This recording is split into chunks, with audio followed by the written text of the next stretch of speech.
Hi guys, இப்போ நம்ம என்ன பண்ண போகிறோம்னா தக்காளி சட்னி. இதுக்கு நான் வந்து வெங்காயம் தக்காளி சாப் பண்ணி வச்சுருக்கேன். வானலில் எண்ணெய் ரெடி ஆகிடுச்சு, சூடாகிடுச்சு அதுக்கப்புறம் இப்போ இதில் நான் எடுத்து வச்சுருக்க உளுந்து 2 காஞ்ச மிளகாய் இதை வந்து இதாக ஆயில் ஆட் பண்ணிக்கிறோம். ஸோ இது வந்து இப்போ உளுந்து ப்ரௌன் ஆகிடுச்சு. இதோட நான் எடுத்து சாப் பண்ணி வச்சுருக்கேன் ஆனியனை ஆட் பண்ணிக்கிறேன். இதில்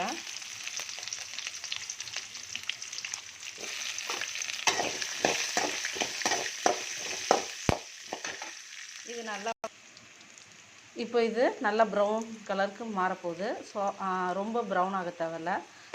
நெக்ஸ்ட் வந்து இதில் நம்ம சாப் பண்ணி வச்சுருக்க டொமேட்டோவை நான் ஆட் பண்ணிக்கிறேன்.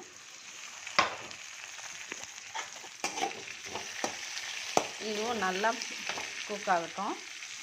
ஓகே, இப்போ இது வதங்கிட்டு இருக்க இந்த சமயத்தில் வந்து நான் வந்து இங்கே பெருங்காயம் போட்டுக்கிறேன். அது கூட பூண்டு இதெல்லாம் நான் ஆட் பண்ணிக்கிறேன். இப்போ இது நல்லா வதங்கிடுச்சு. கேஸ் ஸ்டவ் ஆஃப் பண்ணிவிட்டு இது ஆறுனதுக்கப்புறம் மிக்சர் ஜாரில் போட்டு அரைச்சிக்கலாம். ஸோ இப்போது ஆறிடுச்சு, நான் மிக்சர் ஜாருக்கு மாற்றிட்டேன்.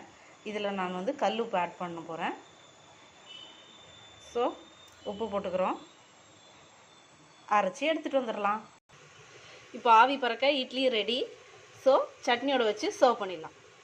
ஸோ தக்காளி சட்னி அரைச்சாச்சு, ரெடியாக இருக்குது இட்லியோடு சாப்பிட்றதுக்கு.